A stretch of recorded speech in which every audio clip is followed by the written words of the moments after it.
If you have ever wondered about how to talk about regrets or missed opportunities in English but didn't know how to properly express this, then you're in luck because in this video we'll learn about the grammatical structure that does exactly this, the third conditional. And by the end of this video, you'll have a solid understanding of how to use it. So let's jump right in. We use the third conditional to talk about something that didn't happen in the past and imagine what would have happened as a result of it. It allows us to imagine what could have happened differently if the past had been different. It's a powerful tool to discuss regrets, missed opportunities, consider alternative scenarios, and things that could have been different. The third conditional consists of two parts, the if clause, which expresses the unreal past condition, and the main clause, which expresses the hypothetical past outcome. Now let's take a closer look at the structure of the third conditional.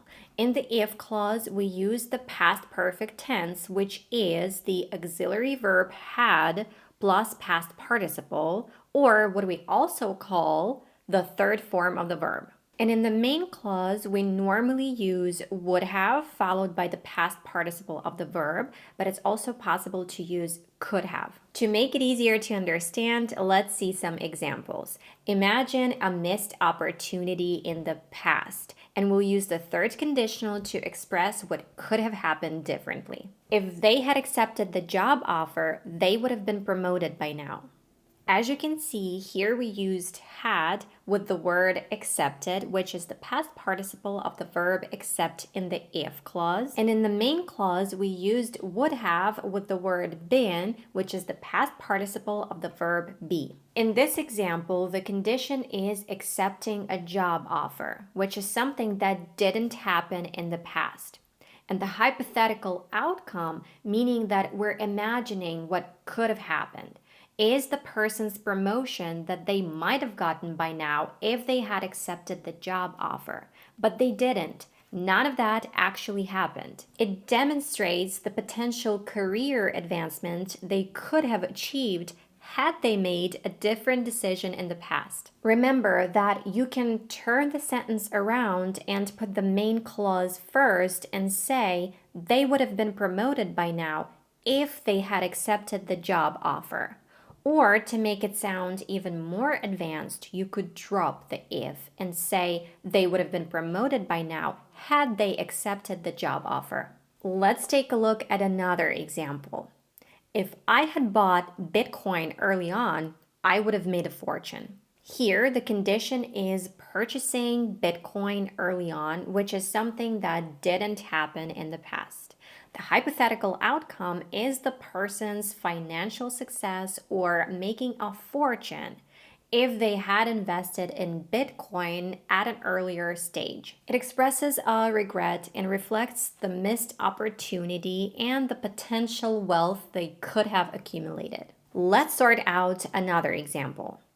If they had listened to the advice, they wouldn't have faced such difficulties. So this sentence means that they didn't listen to the advice in reality, and they did face difficulties because of that. And we're emphasizing the importance of taking guidance and suggestions to potentially prevent negative consequences. These examples illustrate how the third conditional allows us to reflect on past events and imagine different outcomes. While these scenarios are hypothetical, they enable us to express regrets, consider alternative paths, and acknowledge how things could have been different in the past. Now let's practice forming more third conditional sentences together. And remember that in the if clause, we use the past perfect tense, and in the main clause, we use would have plus the past participle of the verb. Okay, here's the first one. If you had known about the party, what would you have done? Take a moment to think about your answer and let's share it together.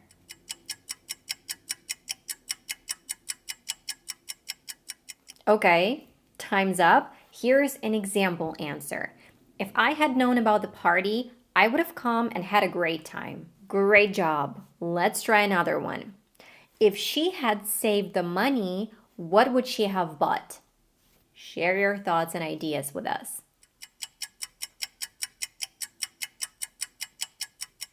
All right, time's up. Here's an example answer.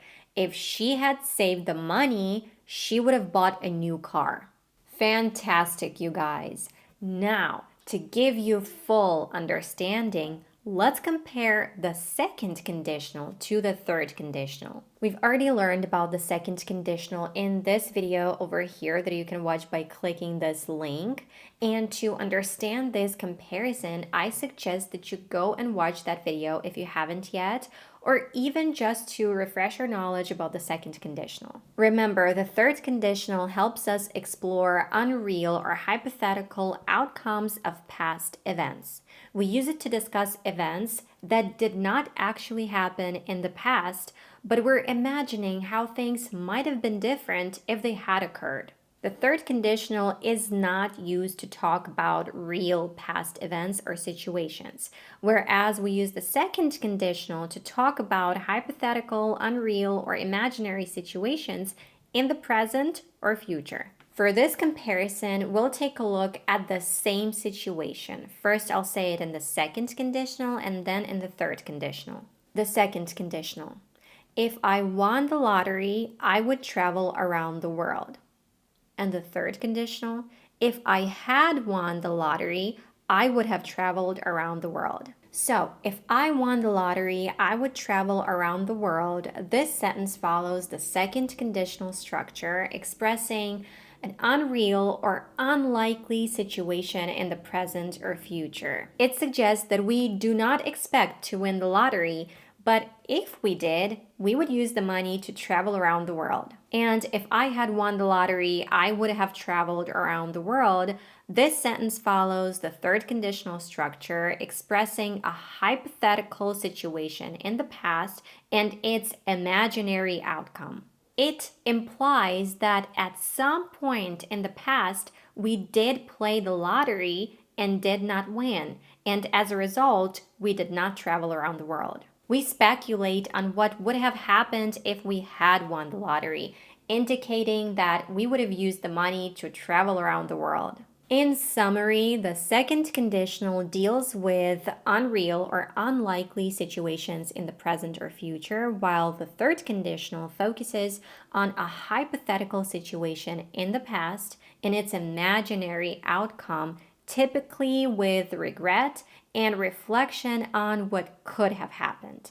That, my friends, concludes our exploration of the third conditional. Keep practicing and incorporating it into your conversations to become more comfortable with this important grammatical structure. Don't forget to subscribe. Thank you for watching, and I'll see you next time.